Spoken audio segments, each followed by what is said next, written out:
markeliya ayaa waxa isqabsaday sawaxan iyo sacab kadib markii arrin lama filaan ah uu ku dhawaaqay qoraaga buugga Wehel Jacayl oo bandhigiisa ay ka qayb galeen in ka badan 500 oo qof oo isugu jira lamaanayaal iyo dadka ehelka u ah jacaylka. Su'aashaan weydiiyay qoraaga ee keentay in markeliya jawiga goobtu isbedelo ayaa waxay ahayd adiga wehelkaagii mee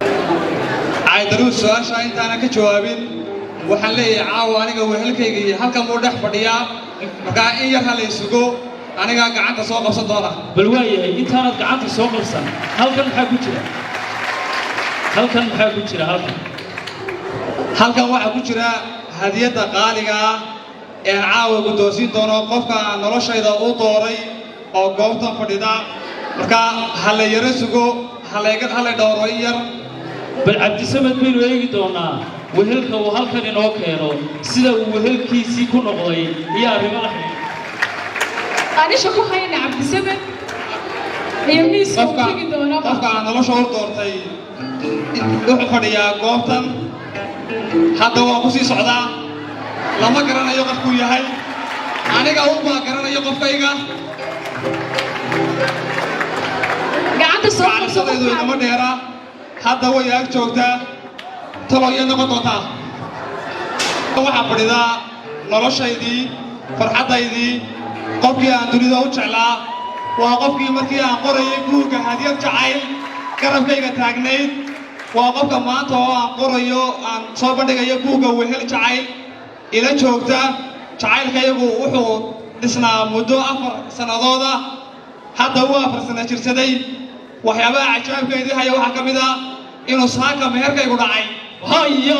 وعريك له عجيبة وعريك له والله يابله هيا قرأ ساكا كل يقول عين مهركا يقول هيا إنتي نبذ الميدان وقين هيا وحكا عين مساجد كوحيين اللي يرى واه هذا واحد قاعد صوب صريع قاعد صيدا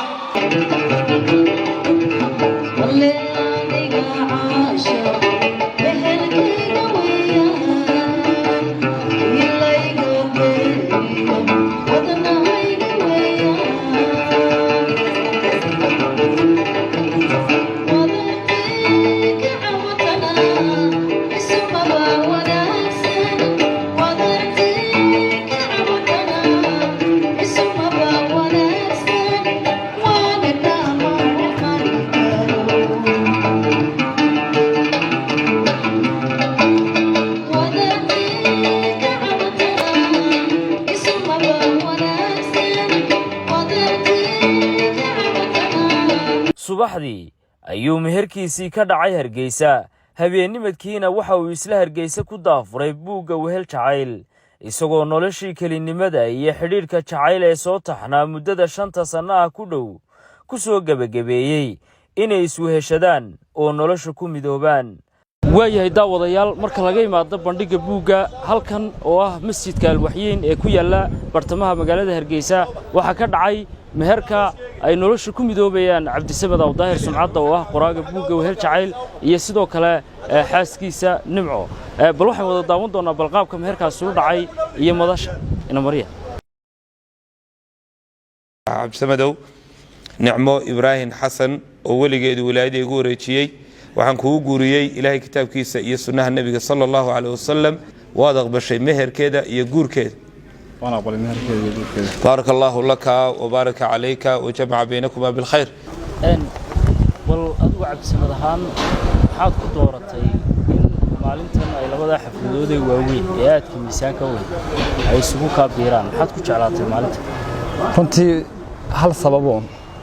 maadaama bandhiguna uu ahaa wax ii qorshaysan oo inaan hoolkaas soo bandhigo meherkuna uu dariiqa ku soo jiray waxaan jeclaystay inay taariikhda hal maalin wada galaan halkii ay laba taariikhood kala duwan ama laba maalmood kala duwan ay gali lahaayeen in hal maalin taariikhda ama dhacdooyinka lagu qoro hawshana sida quruxda badan ee wacan ay hal maalin ugu dhamaato buuggii hadiyad jacayl gabadhan imika aan isguursanay ama xaaskayga hadda berigaa way joogtay buugga hadiyad jacaylna waxaan uga dhigay hadiyad hadda waxay yimid buuggii aan isku heshan lahayn oo Wehel Jacayl ah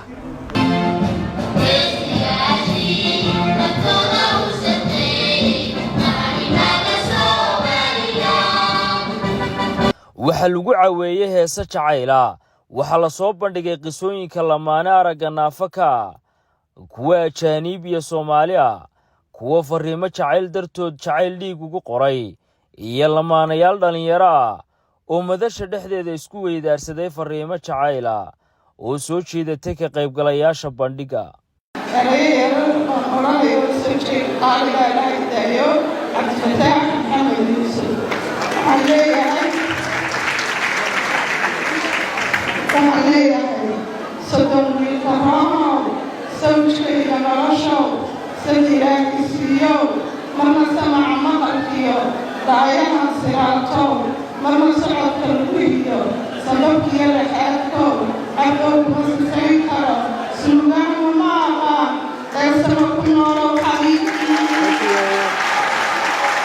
waxaan soo qaaday makiinad waxa ku jeexjeexay gacantayda bidixda anigoo midigta ku haystay ilaa dhiiggii iga daayay dhulka ku dhammaaday oo markaa iyadiina ay aad u damqatay shilmadeedii bay ugu xidhay waxaana ogaatay inaan jecelahay taasina waxay ahayd caddayntii jacaylka waxaan sheegayaa ma kala maarmaan caafimaadka iyo jacaylka daawadayaal sidaad arkaysaan dhabarkayga dambe waxaa ka muuqda qoraagii buugga wehel jacayl oo wehelkiisii helay ugu dambaynna waxa uu jawigu ku soo dhammaaday farxad iyo jawi jacayl waa Idris Bershiya Hargeysa.